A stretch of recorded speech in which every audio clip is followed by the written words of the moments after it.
Bentar.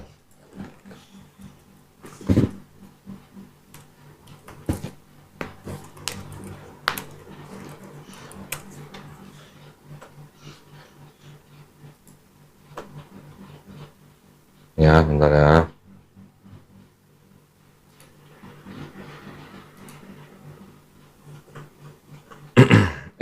Kok Lukas?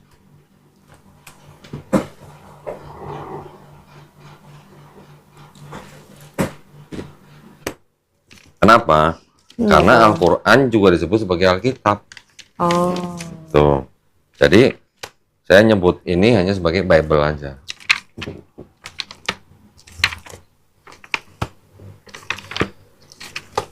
Ih, ngeri lepas ini jahitannya. Iya, itu udah lama banget dirawat sekali. Kok bisa nemu sih kayak gitu-gitu? Ini belinya pakai lelang. Oh, lelang.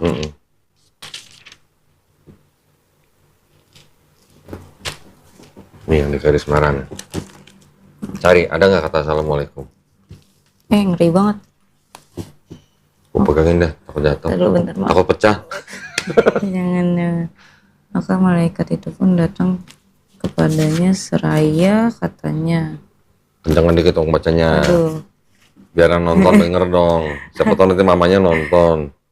Maka malaikat itu pun datanglah kepadanya seraya katanya. Gimana nih menyebutnya? Assalamualaikum. Waalaikum. Hai engkau yang dikasihi, bahwa Tuhan adalah dengan dikau dan berbahagialah engkau di antara segala orang perempuan. Ada nggak Assalamualaikum? Ada lagi. Ada. Berarti ini sebutan salam. Iya, ya artinya ya damai besertamu lah gitu. Kayak shalom gitu. Ya. Kalau di Protestan. Shalom itu sebenarnya tradisi Kristen apa bukan? Bukan. Nggak tahu lagi. Aku di Shalom Katolik itu nggak pernah. nggak pakai ya? Nggak pakai. Yang pakai biasanya rata-rata Protestan. Iya, Ya. makanya. Sebenarnya itu adalah tradisi Yahudi. Tradisi Yahudi. Shalom Aleichem. Oh. Shalom Aleichem ke dalam bahasa di tradisi Islam kita mengutarakan adanya Assalamualaikum. Oh. Shalom Aleichem tuh mirip lah dengan Assalamualaikum. Mungkin nggak 100% sama tapi mirip.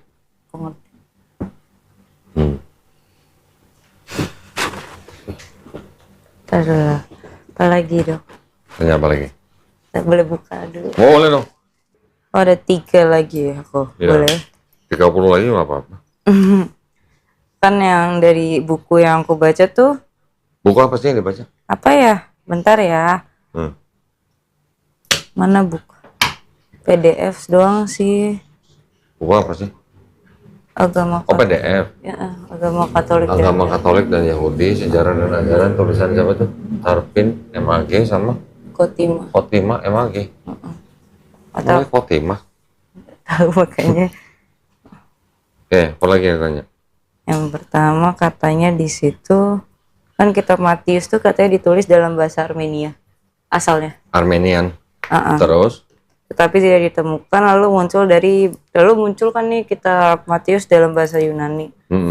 Lalu kenapa dimasukkan ke dalam Alkitab kalau nggak yakin asalnya? Gini, kalau yang dari kalangan Katolik mengatakan bahwa teks aslinya itu Yunani, yang Armenian itu terjemahan. Oke. Kata orang Katolik. Kata orang yang bilang Armenian, yang asli itu Armenian, yang Yunani itu terjemahan gitu. Ya, jadi saling klaim dan belum selesai urusannya. Itu belum selesai. Belum. Terus kenapa dimasukin ke? Kalau dimasukinnya bukan karena berdasarkan asalnya dalam bahasa apa, tetapi karena kisahnya. Oh, karena isinya. Karena kisahnya. Nah, sebenarnya kan 4 gospel nih. Yang ditaruh pertama kan Matius, Markus, Lukas, Yohanes. Iya. Menurut ahli-ahli Perjanjian Baru, sebenarnya yang ditulis pertama bukan Matius. Oh iya. Tapi Markus. Markus ditulis kira-kira sebelum Bait Suci kedua dihancurkan. Bait Suci kedua dihancurkan itu kan tahun 70 Masehi.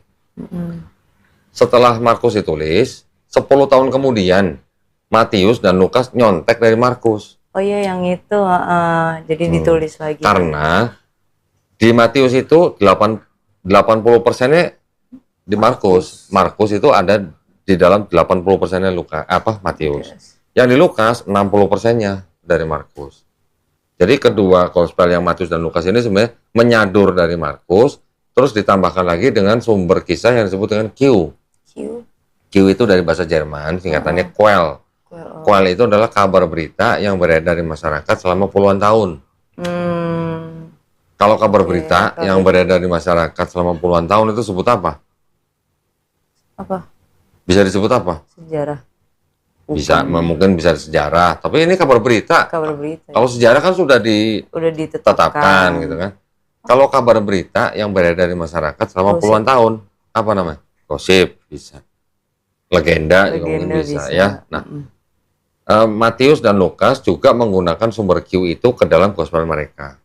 Cuman Matius dan Lukas yang menuliskan tentang silsilah daripada Yesus. Di Markus gak ada silsilah Yesus. Nah, tetapi karena semua cerita yang di Markus ini dipakai oleh Matius dan Lukas, jadi ketiga gospel ini disebut sebagai gospel sinoptik. Oh iya. Ya, sinoptik ini adalah gospel yang ceritanya sama. Oke. Yang Yohanes, tadi kan Markus kira-kira sebelum tahun 70, 10 tahun kemudian Matius dan Lukas menyadur, kemudian yang Yohanes kira-kira tahun 95 Masehi. Ya, sudah akhir abad pertama. Ditengarai atau dipercaya oleh ahli-ahli perjanjian baru itu bahwa Yohanes ditulis untuk melawan golongan Kristen yang tidak percaya Yesus disalib. Nah, jadi dari mulai akhir abad pertama sampai abad kedua tuh ada golongan Kristen namanya Kristen Basilidean. Tumbuh suburnya malah di Mesir. Ya, mereka menganggap penyaliban Yesus itu hanyalah sebuah ilusi. Yang disalib adalah Simon orang Kirene. Pernah dengar? Ya kan? Nah, di Markus, Matius, Lukas diceritakan ketika Yesus memanggul salib dari Yerusalem ke Bukit Golgota, di tengah perjalanan kan dibantu atau digantikan oleh Simon orang Kirene kan? Tiga-tiganya nyebut ada Simon orang Kirene di sini nih. Tapi di Yohanes nggak disebut. Nah, ini untuk melawan kelompok Kristen yang bilang yang disalib Simon orang Kirene. Gitu. Ada buktinya nggak tuh? Ada orang Kristen yang nggak percaya Yesus yang disalib? Ada nih dokumennya. Ini yang disebut dengan gospel-gospel Nag Hammadi Library. Ya, ada gospel yang disebut dengan The Second Discourse of the Great Set. Nah, ini nggak masuk ke dalam Bible-nya orang Kristen. Di sini disebutkan kira-kira intinya adalah Yesus melihat peristiwa penyaliban itu dari jauh sambil tertawa. Aku kenapa? Kok tertawa? Ya nggak tahu, tulisannya begitu. Yang disalib adalah Simon orang Kirene. Dia ditulis dalam Al-Quran juga nggak sih katanya? Kalau di Quran, nah, di Quran dikatakan begini. Di surat An-Nisa 157 bahwa mereka kan mengira sudah menyalibkan Isa Al-Masih, tetapi Isa Al-Masih tidak dibunuh dan tidak disalib, tetapi yang disalib adalah yang disurupakan. Iya. Nah, yang disurupakan siapa tidak disebut. Nanti di dalam tafsir mungkin disebut, ada yang menyebut Yudas Iskariot, ada yang menyebut murid Nabi Isa yang paling muda, gitu. Itu tapi itu tafsir, bukan ayat. Gitu. Kalau di ayat hanya dibilang tidak dibunuh dan tidak disalib, tetapi hanya orang disurupakan. Kayak aku ingat. Kenapa Alkitab Katolik dan misalnya itu nggak ada tafsiran resmi? Nah, sebenarnya ada, cuman mungkin kalau ini kan sebenarnya juga boleh dikatakan ada tafsirannya yang tadi dibaca tuh. Yang ada ayat ini pasti tidak asli. Nah, itu bisa dikatakan tafsiran. Yang ini kan tafsirannya. Itu tafsirannya. Gitu. Kalau mau tafsiran yang lebih komplit lagi dalam bahasa Inggris, ini dari sini sampai sini. Ini dari Kejadian sampai Wahyu nih. Ini tafsir semua. Ayat dan tafsir. Dan ini juga ada dibandingkan antara versi KJV dan RSV. KJV itu King James Version, RSV itu Revised Standard Version. Kedua versi itu dibandingkan plus tafsirnya. Makanya Bible-nya dari sini sampai sini nyambung nih, dari Kejadian sampai Wahyu. Kalau yang ini tafsirnya mungkin tafsir pendek lah ya. Tafsir pendek yang Iya. Terus nanti ada lagi website yang menuliskan tentang tafsir-tafsir. Tafsir itu banyak kok di dalam Iya. tradisi Kristen. Kenapa banyak banget tafsiran? Kalau katanya kalau di Al-Qur'an kan cuma satu tafsiran. Enggak, di Quran juga ada beberapa tafsir. Oh, ada beberapa Ada, tafsir juga. ada Ibnu Katsir, ada Qurtubi, ada Jalalain.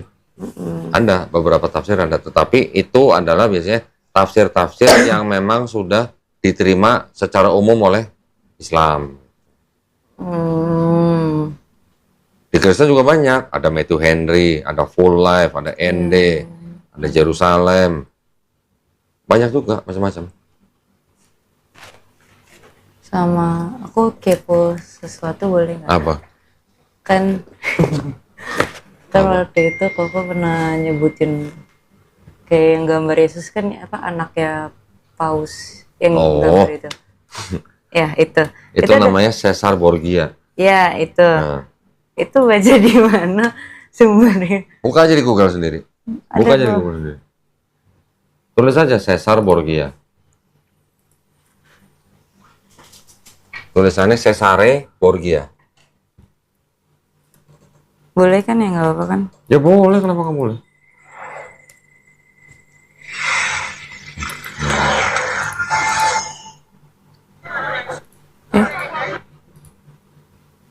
Cesare Borgia. Ini kan? Klik aja image. Sebentar. Cesare Borgia. Cesare Borgia. Sama. Ini. Nah, itu adalah anak daripada Paus Alexander ke-6, anak haram ya. Oke. Nah, Paus kan nggak boleh punya anak. Iya, makanya aku juga mau nanya itu lagi.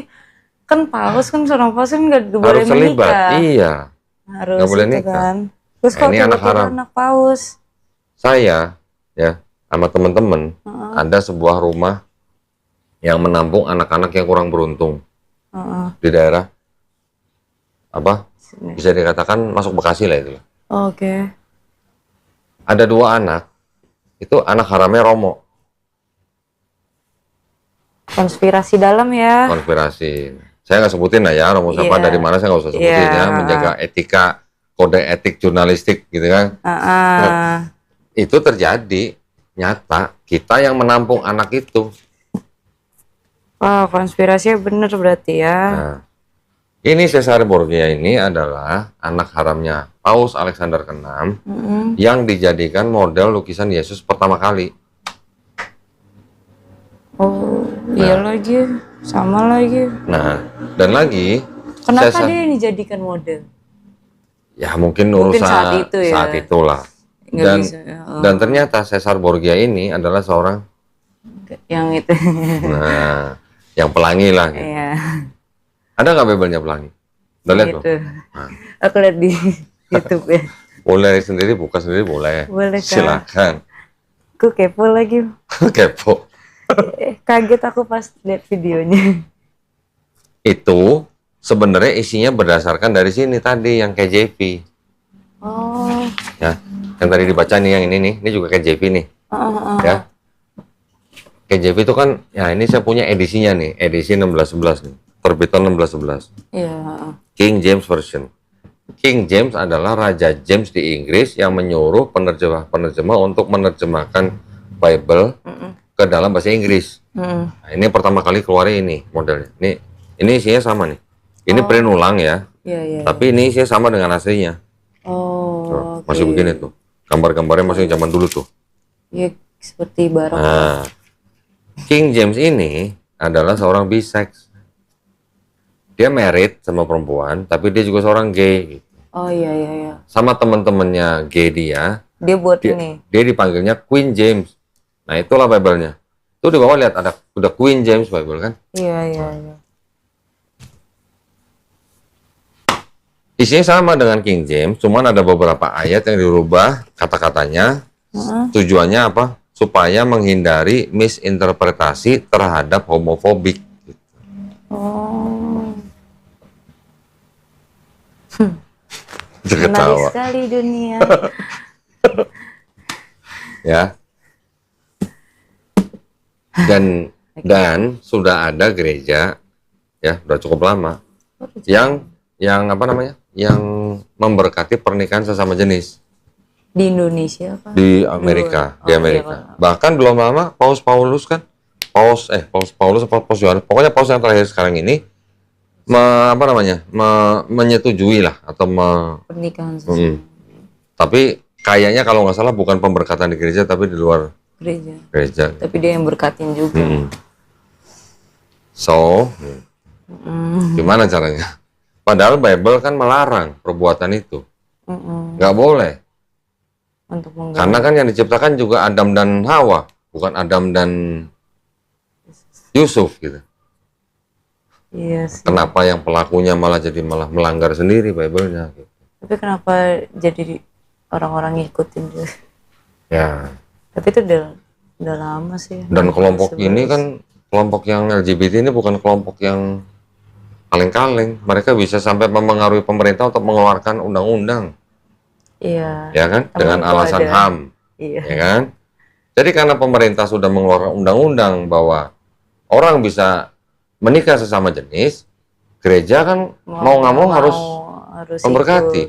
Kalau gereja menolak, gereja mau menentang undang-undang pemerintah. Iya. Gitu. Lewat kan? Wow. Keren. Oke, ada lagi. Sabar lagi? ya. Santai, kita nggak kemana-mana kok. Oh, kita tinggal di sini kok. Oke. Katanya benar nggak sih Yesus waktu umur 13 sampai 23 tuh hilang ceritanya? Di Bible tidak diceritakan. Iya, Bukan 13 sampai 23, 12 sampai 29. Oh, 12 sampai 29. 12 sampai 29 nggak ada ceritanya. Kan setelah 12 tahun, tahu-tahu 30 gitu. Terus diceritakannya di mana? Ada yang disebut dengan gospel-gospel, tapi nggak masuk dalam Bible ya. Iya. Oh, berarti itu di luar. Di luar Bible. Jadi tidak masuk dalam kanon Bible. Contohnya ini contoh nih. Ini kisah tentang Yesus kecil. Oke. Nah, Iya yang itu. ada kisah di situ yang sama dengan di Quran. Oh iya? Yaitu apa? Yesus menciptakan burung dari tanah liat. Oh, Di iya? Quran juga ada. Aku baru tahu. Ini juga ada. Baru dengar aku. Ada. Nah, oleh Kristen, gospel ini dianggap sebagai gospel yang apa? Palsu. Karena berbeda. Karena tidak ada nama penulisnya. Karena tidak diketahui siapa yang menulis. Nah, sedangkan 4 gospel, Matius, Markus, Lukas, Yohanes juga tidak ada namanya. Nah iya makanya. Itu. Jadi sama aja sebenarnya kalau mau disebutin ini apokrifa, 4 gospel juga apokrifa dengan standar sama-sama tidak tahu siapa yang menulis. Iya. Gitu. Nah itu juga lagi. Nanti ada lagi nih, Gospel Protevangelium of James. Ini menceritakan tentang Maria dan Yusuf. Maria ketika dinikahi oleh Yusuf berusia antara 12 sampai 14 tahun. Oh muda ya. Yusufnya 90 tahun. Duda anak 6. Oh iya. Pedofil. Maaf ya. Wis, Maaf. jangan udah. sembarangan. Jangan. Tuhan maafkanlah aku. Bukan, nah gini, kan standar pedofil itu kan baru ada kapan sih? Iya sih akhir-akhir ini.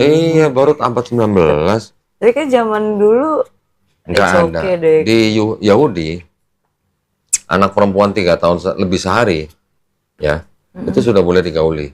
Hah masa? Umur 11, sudah boleh nikah. Zaman dulu gitu ya? Yahudi ya, tradisi Yahudi ya. Wow. Jadi, kalau ada yang mencibir pernikahan dini, mereka nggak tahu budaya dan tradisi. Padahal orang-orang Eropa, raja-raja Eropa juga menikah juga sama anak-anak. Ada yang umur 6 tahun, 9 tahun, 7 tahun. Bahkan bapak gereja sendiri nih, punya istri umur 10 tahun. Karena lingkungan ya berarti. Saint Augustine, istrinya umur 10 tahun. Oh. Nah, kadang-kadang standar itu yang tidak mereka ketahui, terus mereka tuduhkan ke orang lainnya gitu. Tadi siapa Bapak Yusuf yang Ya pernikahan dini tuh hal yang wajar, yang normal zaman dulu. Zaman dulu aku Pak. baru tahu tuh dia udah punya anak sebelumnya. Yusuf itu sebenarnya kalau di tradisi Kristen adalah duda beranak 6 yang dipilih oleh sukunya untuk menjadi suami Maria. Oh, malah dipilih. Dipilih oleh sukunya untuk menjadi suami Maria. Oh.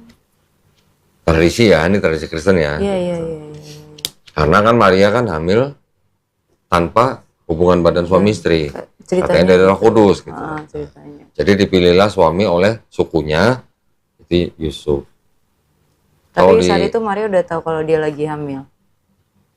Ceritanya agak sedikit berbeda lah. Oh, agak berbeda. Kalau di Matius sama Lukas tuh ceritanya agak sedikit berbeda. Kronologinya juga berbeda.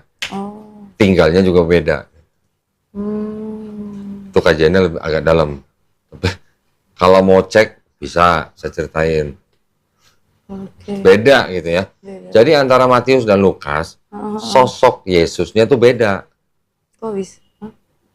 Kenapa Mau bisa? baca? Boleh deh, coba. Biar yakin ya. Iya deh. Iya deh. Buka di Matius. Matius berapa? Matius dari pasal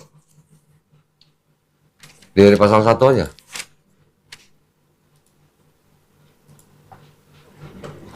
Daud anak Abraham. Matius kan? Kalau dari pasal 1 ayat 1 sampai 18 itu kan 17 itu kan silsilah. Oke, sekarang baca dari yang ayat 18-nya deh. Kelahiran Yesus Kristus adalah seperti berikut. Pada waktu Maria, ibunya bertunangan dengan Yusuf, ternyata ia mengandung dari Roh Kudus sebelum mereka hidup sebagai suami istri. Oke. Terus karena Yusuf suaminya seorang yang tulus hati dan tidak mau mencemarkan nama istrinya di muka umum, ia bermaksud menceraikannya dengan diam-diam. Tetapi ketika ia mempertimbangkan maksud itu, malaikat Tuhan nampak kepadanya dalam mimpi dan berkata, Yusuf anak Daud, janganlah engkau takut mengambil Maria sebagai istrimu, sebab anak yang di dalam kandungannya adalah dari Roh Kudus. Kan dari Roh Kudus. Ya, terus? Ia akan melahirkan anak laki-laki dan engkau akan menamakan dia Yesus, karena dialah yang akan menyelamatkan umatnya dari dosa mereka. Terus hal itu terjadi supaya genaplah yang difirmankan Tuhan oleh Nabi. Ini Nabi siapa? Nah, tidak disebutin Nabi siapa. Oh. Terus? Sesungguhnya. Mungkin yang dimaksud di sini adalah Nabi Yesaya. Oh, sebelumnya ya? Ya, yang tadi kita bahas tuh. Yesaya 7:14. Iya. Kan seorang anak darah ini dia ngambil dari Yesaya 7:14. Berarti yang disebut Nabi siapa nih? Nabi Yesaya. Bisa. Oh. Sesungguhnya anak darah itu akan mengandung dan melahirkan seorang anak laki-laki dan mereka akan menamakan dia Samuel. Oke ya. Yang berarti Allah menyertai kita. Nah, sekarang pasal 2-nya. Pasal 2-nya di sini ada cerita orang-orang Majus dari timur. Iya. Orang-orang Majus dari timur ini menghadap ke Herodes, bertanya di mana anak yang baru lahir itu, karena mereka diperingatkan di tradisi mereka bahwa yang lahir itu adalah dibilang raja gitu. Bentar nih. Bentar. Di manakah dia raja orang Yahudi yang baru dilahirkan? Nah, ini ada orang-orang Majus yang ngomong ke Raja Herodes. Di mana ada anak yang baru lahir, raja orang Yahudi. Nah, Herodes kan raja orang Yahudi pada saat itu. Dibilang ada raja mau menggantikan dia gitu. Berarti kan panas dong. Iya. Nah, tapi ini belum. Setelah ini kan mereka dikatakan apa? Di Bethlehem di tanah Yudea. Gitu kan? Terus setelah itu orang-orang Majusi ini kan akhirnya masuk ke dalam tempat Yesus dilahirkan. Iya. Tapi sebelumnya gini, sebentar. Ini ada yang kelewat tadi deh. Yesus lahirnya di mana tadi ya?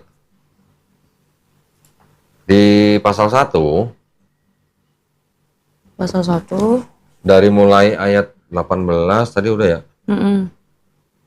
Bentar.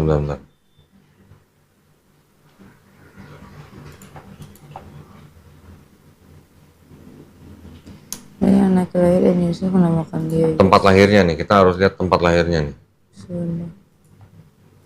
Enggak dia ada.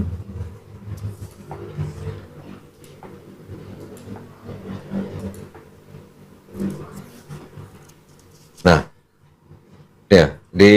pasal 2 ayat 1. Sesudah Yesus dilahirkan di mana tuh? Bethlehem. Bethlehem ya.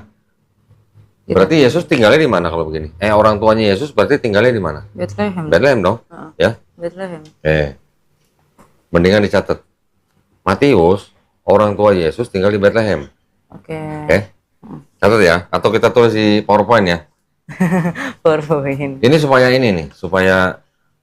nanti bisa tahu bedanya. Nih, aku catat. Saya pakai tabel aja nih.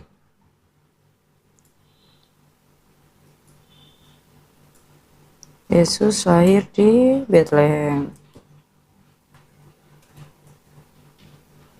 Matius dan Lukas.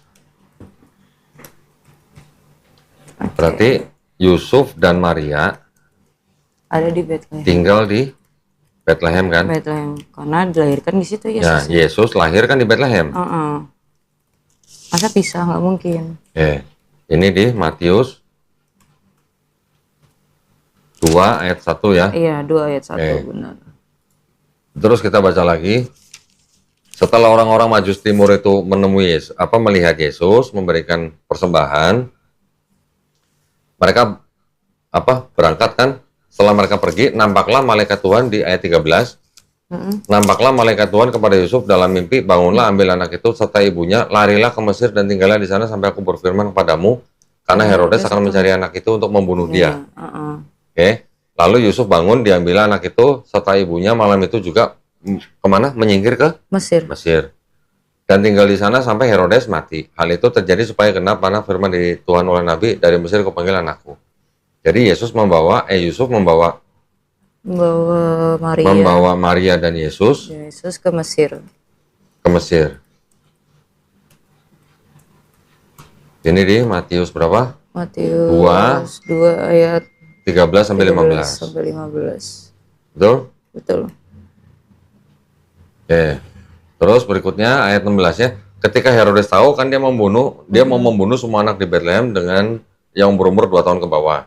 Iya. Terus ada ayat 19. Setelah Herodes mati, nampak malaikat Tuhan kepada Yusuf dalam mimpi di Mesir, katanya, bangunlah, ambillah anak itu serta ibunya dan berangkatlah ke tanah Israel, karena mereka yang hendak membunuh anak itu sudah mati. Lalu Yusuf bangun, diambilnya anak itu dan ibunya pergi ke tanah Israel kan? Iya. Tetapi setelah didengarnya bahwa Archelaus menjadi raja di Yudea menggantikan Herodes ayahnya, ia takut ke sana. Karena dinasihati dalam mimpi, pergilah Yusuf ke daerah mana? Galilea. Jadi dari Mesir. Berarti ke Galilea ya? Ya, dari Mesir, Yusuf, Maria, dan Yesus ke Galilea kan? Galilea. Setibanya di sana, ia tinggal di sebuah kota namanya Nazaret ya. Nazaret ya. Jadi dia pergi ke daerah Galilea, kota Nazaret ya. Benar.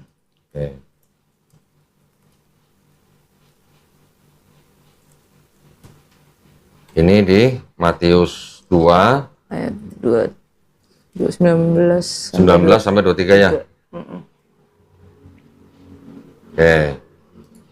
Selesai kan ini ceritanya kan? Berarti dari mulai Maria hamil sampai ke Mesir, balik lagi ke Galilea.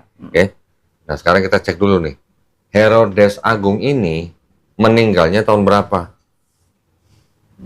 Ini ada Bible nih yang nulis kematian Herodes Agung. Di sini enggak? Di sini ada nih. Tunggu sebentar. Nah, ini. Coba baca sendiri, nanti kasih tahu saya Herodes Agung matinya tahun berapa? Yang dikuningin tuh. Ini 750. Tahun 750 Tarits Romawi. Ia meninggal dalam tahun Terus dibaca dulu dong. Bahasa Yahudi dan diangkatnya.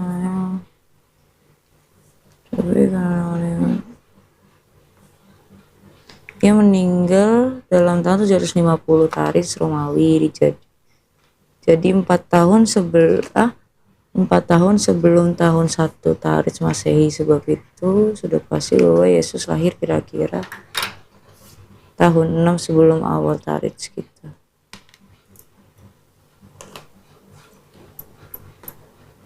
Jadi tolong kasih tahu saya Herodes Agung meninggal tahun berapa? 750. Enggak dong.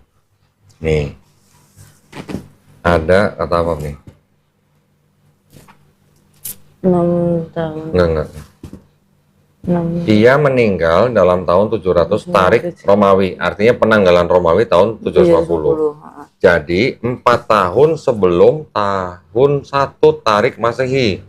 Berarti Jadi 4 tahun sebelum tahun 1. Ada nggak tahun 0 Masehi? Nggak ada kan? nggak ada. Dari 1 sebelum Masehi, yang ada kan terus 1 Masehi. Berarti kalau 4 tahun sebelum tahun 1, berarti tahun berapa? Mundur ke belakang. 4 sebelum Masehi. Ya, catat nih. Berarti Herodes Agung matinya tahun 4 sebelum Masehi. tahun Masehi. 4 SM. Yang di Matius nih. Berarti Herodes Agung mati tahun 4 sebelum Masehi. Iya. Kalau Herodes Agung mau membunuh semua anak yang berusia 2 tahun ke bawah, berarti Yesus ketika mau dibunuh berusia berapa? Sebentar. Berarti kan nggak sampai 2 tahun. Nggak sampai 2 tahun. Berarti kalau gitu Yesus lahirnya tahun berapa sebelum Masehi? Tulis sini 6. Berarti kan sebelum Herodes Agung mati dong, paling cepat. Ya sebelum. Iya dong. Iya, sebelum Herodes mati. Berarti kalau kita tarik mundur 2 tahun, berarti Yesus lahir maksimal 2 tahun sebelum Herodes mati kan? Iya. Ya kita nggak usah, ini dah, kita ambil aja yang paling deket lah. Kalau ditambah-tambah lagi ketika Yusuf dan Maria ke Mesir, nunggu Herodes mati, kita nggak tahu berapa tahun. Jadi kita anggap aja karena Herodes Agung matinya tahun 4 sebelum Masehi, berarti kalau Yesus adalah termasuk seorang anak yang berusia 2 tahun ke bawah, berarti paling lama Yesus lahir tahun berapa? 4 sebelum Masehi dikurangin 2. Tahun 6. 6, iya, Sebelum Masehi. Nah ya. Berarti di sini Yesus lahir maksimal 6 sebelum Masehi. Tapi katanya ada yang ngomong Yesus lahir 1 Masehi.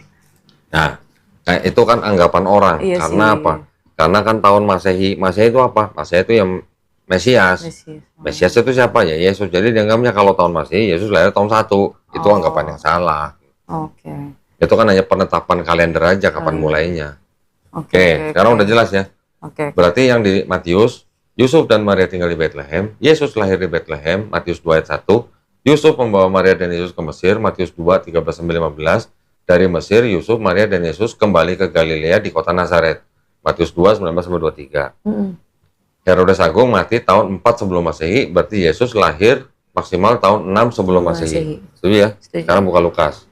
Lukas 2. Maaf.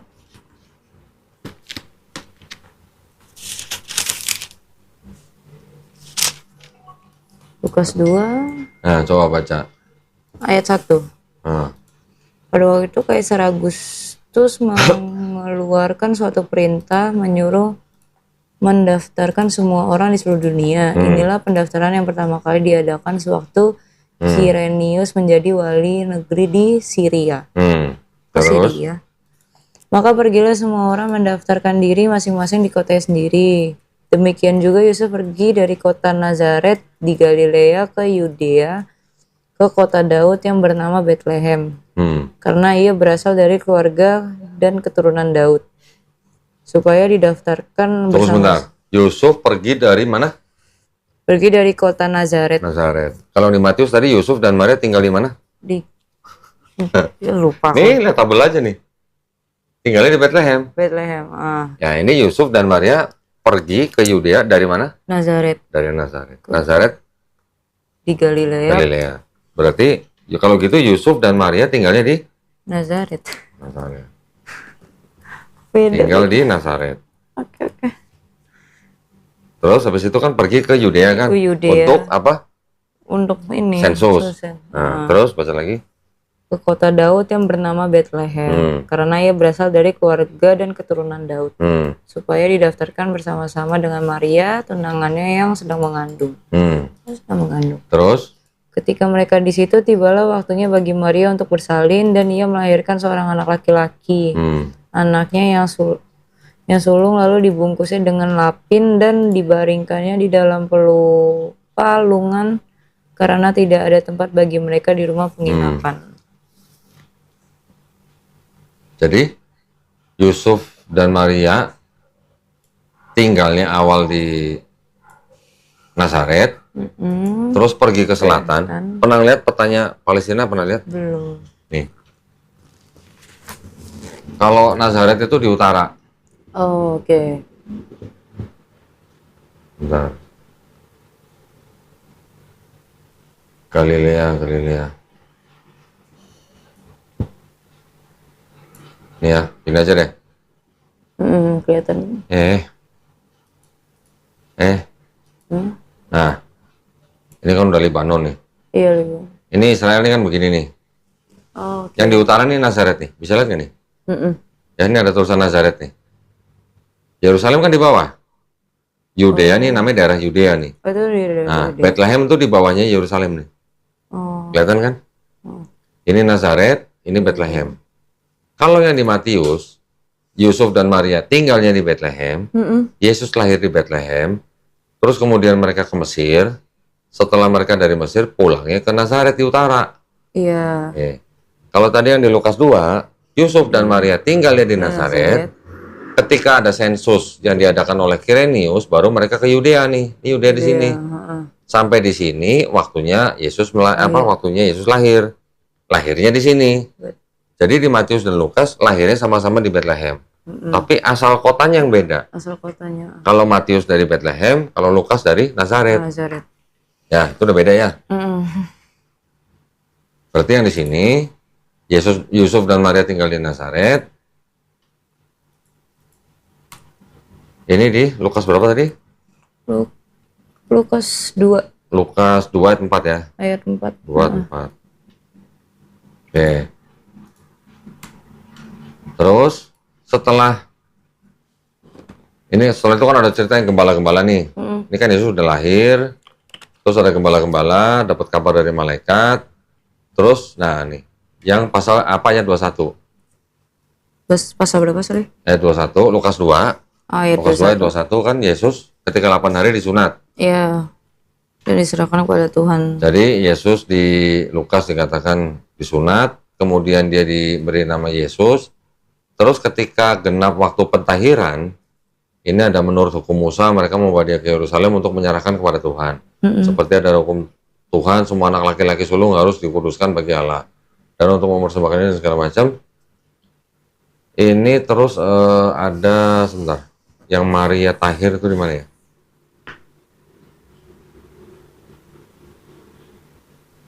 Oh ini. Dan ketika genap waktu pentahiran. Pentahiran itu Maria setelah melahirkan, itu kan apa istilahnya? Nifas gitulah. Masa setelah melahirkan. Oh, oke. Kalau di tradisi Yahudi, masa pentahiran itu antara kira-kira 2 bulan lah, kurang lebih lah. Ya, untuk anak laki-laki. Nah, jadi ketika Yesus genap 8 hari, kemudian Maria tahir, Yesus diserahkan kepada bait Allah. Ya, dari mulai ayat 21 tuh kan, Yesus sunat dan diserahkan kepada Tuhan. Perhatikan di ayat ke ini nih. Ayat ke 39. 39. Oke. Bacain. Dan setelah selesai, semua yang harus dilakukan menurut hukum Tuhan, kembalilah mereka ke kota kediamannya, yaitu kota Nazaret di Galilea. Oke, berarti setelah tinggal di Nazaret, terus pergi ke Yudea. Ya, balik lagi ke Nazaret. Pergi ke Yudea. Yesus lahir di Bethlehem kan? Bethlehem.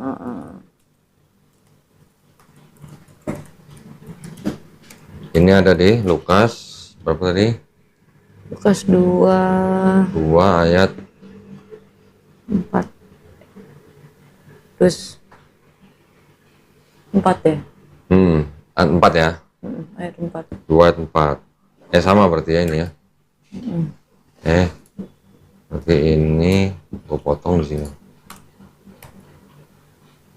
Oke.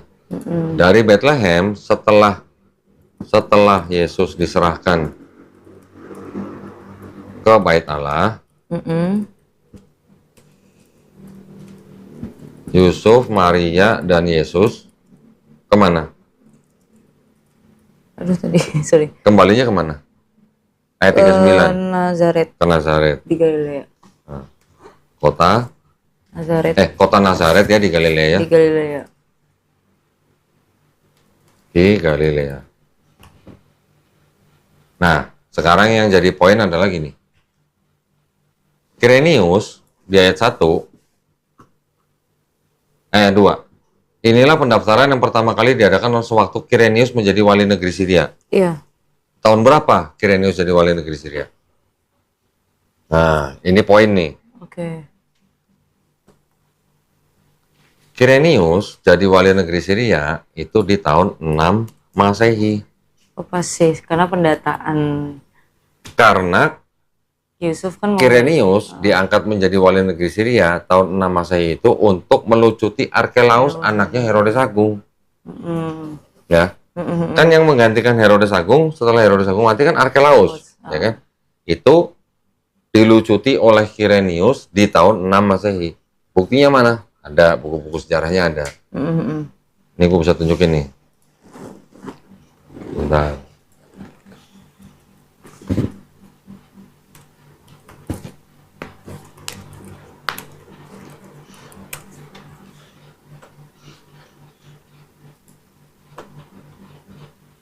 Ya, bentar ya.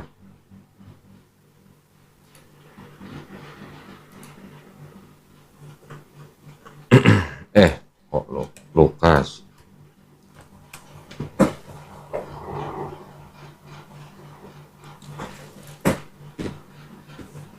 Bentar, saya mau tunjukin siapa saja yang menyatakan bahwa Quirinius menjadi wali negeri Syria di tahun 6 Masehi. Oh.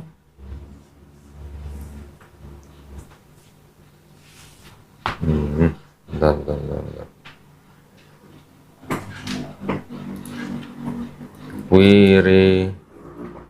Quirinius.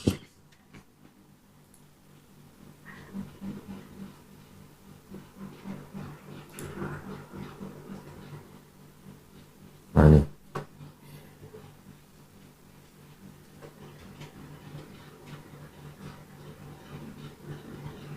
Bentar ya.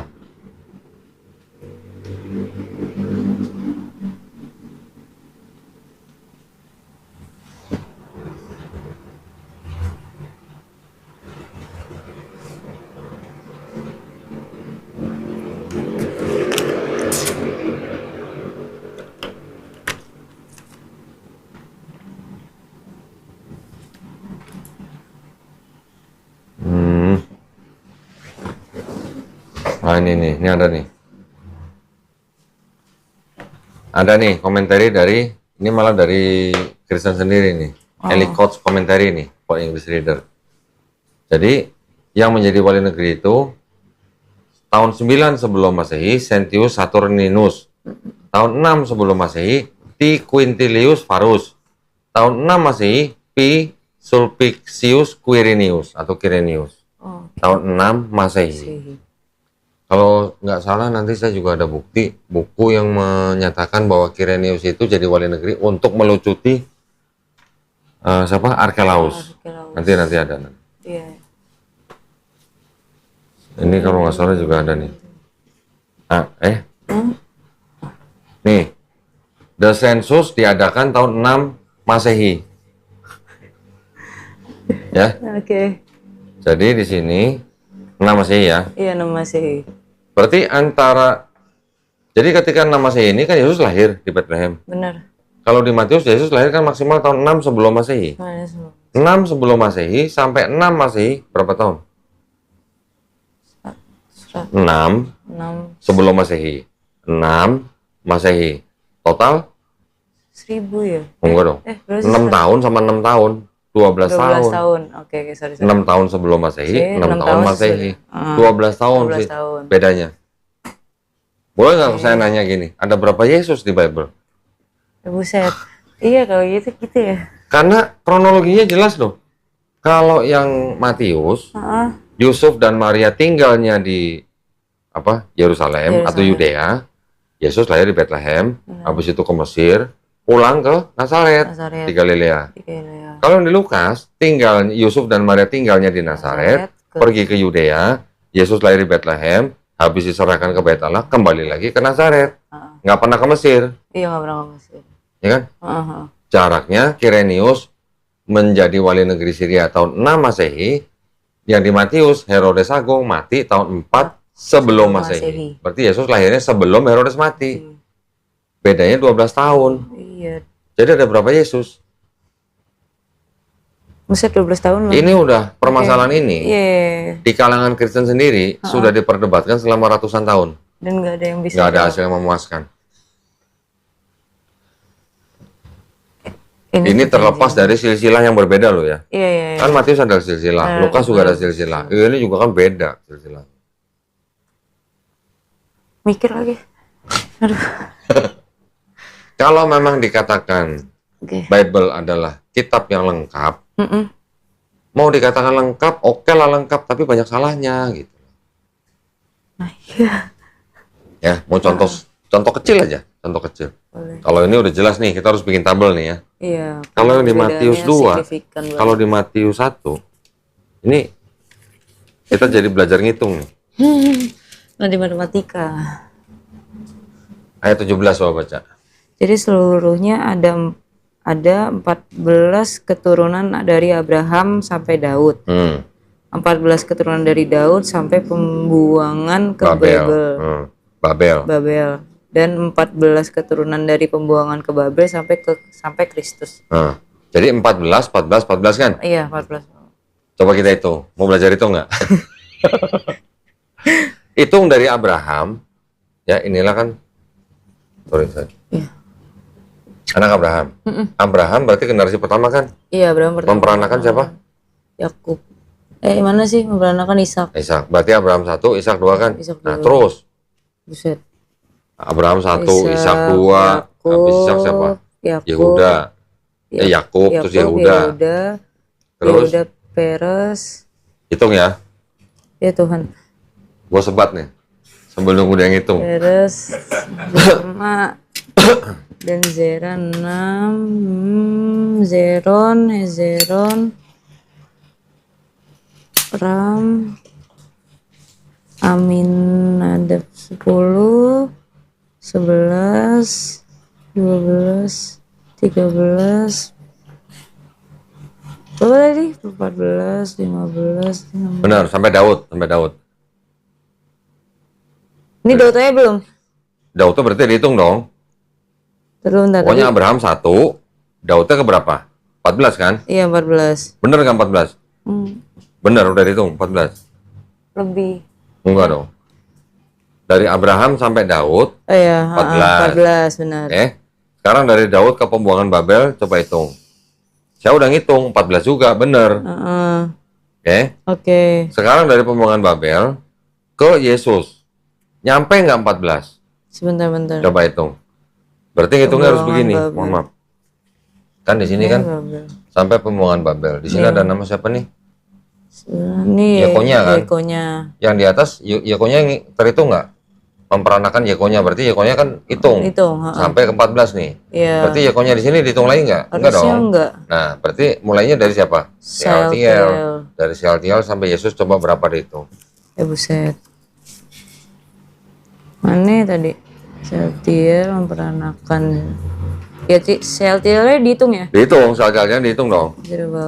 Zerubabel memperanakan Abisur, memperanakan Eliakim, Azor Kadok Akim, Eliud Eleazar Matan Yakub memperanakan Yusuf, suami Maria. 12. Berapa? 12. Kurang 1. Coba hitung nih. Siapa? Kristen yang bacain, saya ngitung nih. Oke. Sealtiel 1. Bentar. Sealtiel memperanakan siapa? Yang mana tadi? Nah, Sealtiel memperanakan Zerubabel. Zerubabel 2. Zerubabel memperanakan Abihud. Abikut 3. Terus? Abihud memperanakan Eliakim. Eliakim 4. Eliakim memperanakan Azor. Azor 5. Azor memperanakan Zadok. 6. Zadok memperanakan Akim. 7. Akim memperanakan Eliud. 8. Eliud memperanakan Eleazar. 9. Eleazar memperanakan Matan. 10. Matan memperanakan Yakub. 11. Yakub memperanakan Yusuf suami Maria. 12. Lalu yang melahirkan Yesus Kristus. Yesus Baru 13. Tentunya sih. Yang ayat 17 dikatakan apa? Jadi seluruhnya ada 14. 14, 14, 14. Nah, yang dari pembuangan Babel ke Yesus cuma 13. Iya. Kurang satu. Siapa satunya? Siapa? Nah, itu. Siapa, Mam? Yes. Sorry. Satunya siapa? Kurang siapa? Itu bisa dites dengan sendiri kan? Nggak perlu ahli Bible. Hitung sendiri bisa. Langsung loh. Hitung sendiri gitu. Dari Abraham ke Daud benar 14. Dari Daud sampai ke pembuangan Babel benar 14. Kenapa dari Babel ke Yesus cuma 13? Di ayat 17-nya dibilangnya Tapi dibilangnya 14 juga. 14. Gitu. Kenapa? Gitu. Apakah penulis Matius salah ngitung? Salah lagi. Kok banyak kali. Nah, gitu. Kok banyak banget. Kebanyak banget. Itu baru salah satu dari ratusan kesalahan atau kontradiksi dalam Bible. Ya, tapi dari tadi kita ngomongin banyak banget salahnya. Nah, begitu. Silakan direnungkan. Sebat ya, boleh nggak? Boleh. Aman, Mas. Kameramen mah santai. Dia kan cuma tinggal pencet aja. Nanti tinggal potong-potong. Ya kita gini aja. Kita manusia diberikan akal kan? Iya. Ya kan? Kita diberikan akal. Binatang nggak dikasih akal. Binatang dikasih insting. Kita dikasih akal. Untuk apa? Untuk berpikir. Iya. Bisa nggak itu disebut kitab suci kalau ada kesalahan seperti itu? Iya. Belum lagi tadi kronologinya beda. Kronologi awalnya lagi. Nah, berarti kalau Matius dan Lukas menceritakan kisah tentang Yusuf dan Maria, oke, nama tokohnya sama. Iya, benar. Tetapi tinggalnya di tempat yang berbeda, pergi ke tempat yang berbeda, oke, pulangnya sama. Tahun lahirnya beda. Beda 12 tahun. Jadi ada berapa Yesus? Gitu. Orang Kristen sendiri sampai sekarang belum bisa menyelesaikan masalah ini. Oke. Kalau dibilang masing-masing gospel saling melengkapi, melengkapinya di mana? Kalau begini, apakah bisa yang Lukas melengkapi Matius, Matius melengkapi Lukas? Enggak dong. Nggak bisa. Nggak bisa disebut gitu. Start awalnya aja udah beda gitu kan. Ayat 1 lagi. Nah.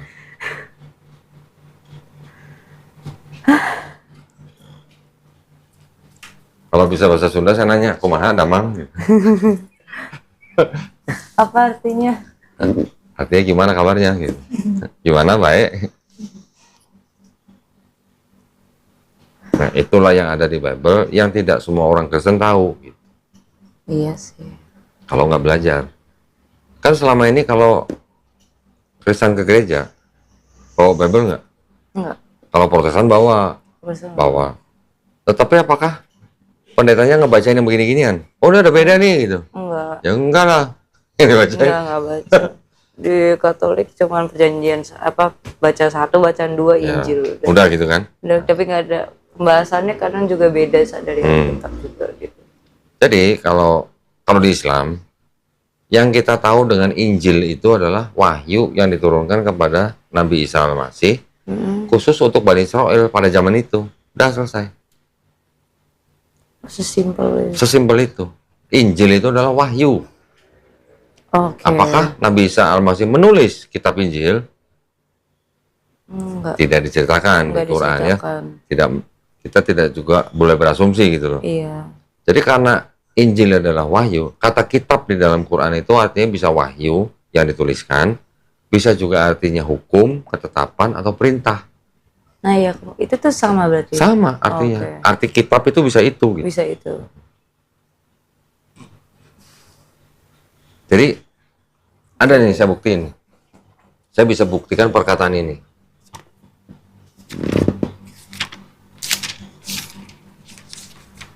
Di Lukas 20.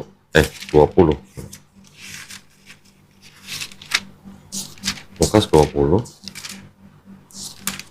ayat 1. Coba baca. Pada suatu hari ketika Yesus mengajar orang banyak di Pada suatu hari ketika Yesus mengajar orang banyak di Bait Allah dan Suaranya masuk kan? memberitakan Injil. Kecil banget ya? Ngomongnya bisik-bisik sih. Oh, yang keras. Pada suatu hari ketika Yesus mengajar orang banyak di Bait Allah dan memberitakan Injil, datanglah iman-iman kepala dan ahli-ahli Taurat serta tua-tua ke situ. Yesus memberitakan apa? Apa sih? Ketika Yesus memberitakan apa? Memberitakan mana? Bentar. Injil. Injil. Injilnya I-nya huruf besar kan? Iya, I-nya besar. Berarti kata benda ya? Iya. Ya kan? Yesus memberitakan Injil. Kalau Kristen sebagai orang Katolik memandang Matius, Markus, Lukas, Yohanes sebagai Injil, Injil yang mana yang diberitakan Yesus di Lukas 20 ayat 1?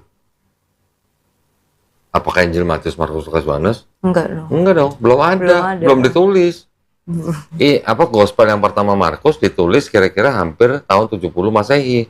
Iya. Yesus nggak ada atau diangkat tahun 30 Masehi, bedanya 40 tahun. Nah, kalau Yesus memberitakan Injil, Injil yang mana yang diberitakan Yesus?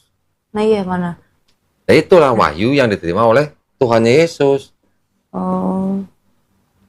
Apakah kalau Lukas 20 ayat 1 itu bisa diartikan Yesus bawa kitab seperti ini yang dijepit di ketek misalnya, diberitakan gitu? Enggak dong. Enggak. Itu adalah wahyu yang diterima oleh Yesus. Oh. Masuk kan berarti kan perkataan saya bahwa Injil adalah yang diterima Nabi Isa Al-Masih untuk Bani Israel pada saat itu.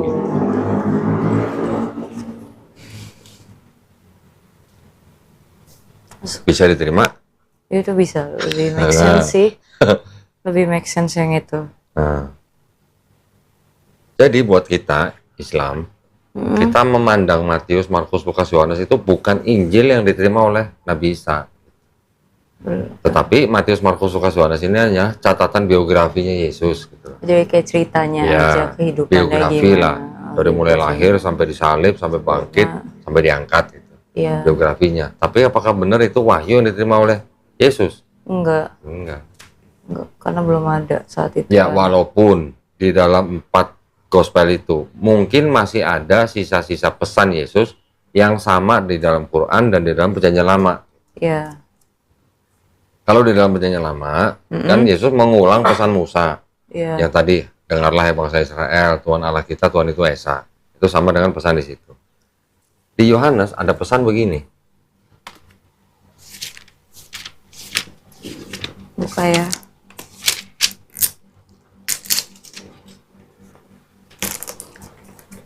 Ayat 17. Ayat 17 atau 19? 17. Kata Yesus kepadanya, janganlah engkau memegang aku sebab aku belum pergi kepada Bapa. Saya pergilah kepada saudara-saudaraku dan katakanlah kepada mereka bahwa sekarang aku akan pergi kepada Bapakku dan Bapamu, kepada Allahku dan Allahmu. Nah, Yesus bilang kepada Maria Magdalena, pergilah kepada saudara-saudaramu, katakan aku akan pergi kepada Bapakku dan Bapamu. Terus apa? Allahku dan Allahmu. Kalau Yesus Tuhan, Tuhan punya Allah gitu. Karena kan Allahku dan Allahmu berarti Yesus punya Allah yang sama. Punya ada di atasnya lagi. Nah, punya Bapa yang sama dengan Bapaknya saudara-saudaranya atau murid-muridnya kan. Gimana? Apakah Yesus punya Tuhan? Punya. Kalau menurut ayat itu berarti Yesus punya Tuhan. Punya Tuhan. Bilangnya kan Bapakku dan Allahku. Iya benar. Kalau mobilku kan berarti mobil saya. Kalau Allahku kan berarti Allah saya. Berarti Yesus punya Allah. Iya. Tuhan punya Tuhan gitu. Tuhan punya Tuhan, tapi Tuhannya menyebut ada Tuhan lain. Nah, nanti kalau pendeta bilang itu sebenarnya Yesus lagi jadi manusia, gitu. Makanya dia punya Tuhan. Tapi kan Konsili Kalsedon bilang Yesus sepenuhnya Tuhan, sepenuhnya manusia. Berarti pada saat Yesus di bumi dia juga Tuhan. Berarti harusnya dia kalau misalnya dia Tuhan nggak menyebutkan ini dong, secara logika. Logikanya. Kalau dia sepenuhnya manusia dan sepenuhnya Tuhan, nggak boleh dong sebentar buang sisi Tuhannya, sebentar ada sisi Tuhannya. Gitu. Jadi kayak ada switch-nya gitu, kapan jadi Tuhan, kapan jadi manusia. Ketika Yesus nggak tahu pohon ara sedang tidak musim, Yesus nyari buahnya. Nggak ada buahnya, dikutuk pohonnya. Saya mati. Karena Yesus nggak tahu musim gitu. Iya. Apa itu sifat Tuhan? Nggak tahu musim. Apa itu sifat Tuhan? Dia lapar. Gitu. Ketika Yesus ditanya sama orang-orang, kapan hari kiamat itu? Kapan hari itu? Yesus bilangnya apa? Tidak ada yang tahu, anak pun tidak, malaikat pun tidak, hanya Bapa yang tahu. Berarti ada lagi dong. Berarti apa? Yesusnya Tuhan yang tidak maha tahu gitu? Enggak. Yang tahu hanya Bapa loh. Hanya Bapa. Anak tidak, malaikat tidak. Kalau Yesus Tuhan yang sehakikat dengan Bapa, yang setara dengan Bapa menurut gereja, masa Tuhan Yesus nggak tahu kapan hari kiamat? Gitu. Iya. Sih bener. Masuk. Masuk Pak Eko. Gitu. Masuk Pak Eko. Tapi yang tentang kayak Yesus di hari terakhir jadi apa sih? Hakim Kayak gitu-gitu. Yang akan datang lagi. Iya, yang akan datang lagi. Islam juga percaya bahwa Nabi Isa Al-Masih akan datang lagi. Ya, tetapi bukan sebagai Tuhan. Sebagai Nabi. Sebagai Nabi. Tugasnya apa? Membunuh Dajjal, mematahkan salib, membunuh babi. Kalau urusan mematahkan salib dan membunuh babi, ini urusannya kan pasti dengan orang Kristen. Iya. Karena salib urusannya Kristen, babi urusannya Kristen gitu. Iya. Kalau Dajjal, oke lah, kita punya sosok yang disebut dengan Mesias palsu, Al-Masih palsu gitu. Ini yang nanti akan dibunuh oleh Yesus atau Isa Al-Masih. Oke. Ya. Tapi kalau di Bible, Yesus dikatakan akan kembali lagi sebagai hakim yang adil. Pertanyaannya, nah ini ada ayat begini nih. Tolong dipikirin sendiri ya, Saudara. Oke.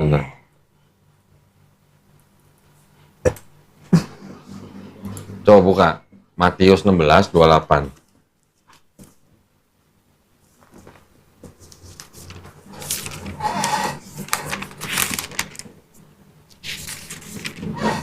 Matius 16:28. Aku berkata kepadamu, sesungguhnya di antara orang yang hadir di sini ada yang tidak akan mati sebelum mereka melihat Anak Manusia datang sebagai raja dalam kerajaannya. Coba pikirin. Yesus ngomong sama siapa itu? Sama murid-muridnya kan? Bilangnya apa? Di antara kalian ada yang belum mati. Ada yang tidak akan mati sebelum melihat Anak Manusia. Anak Manusia siapa? Yesus. Yesus datang di atas awan. Sebagai raja dalam kerajaannya. Itu artinya kan berarti Yesus akan datang lagi kan? Iya. Siapa murid Yesus yang sampai sekarang belum mati? Sekarang Yesus udah datang belum? Belum. Berarti siapa murid Yesus yang tidak mati sampai sekarang? Siapa? Nggak tahu. Makanya orang Kristen bilang Yesus akan datang lagi. Benar. Tapi Yesus bilang, di antara kalian murid-muridnya Yesus ada yang tidak akan mati sebelum aku datang.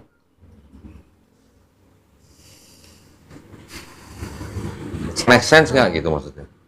Enggak lagi.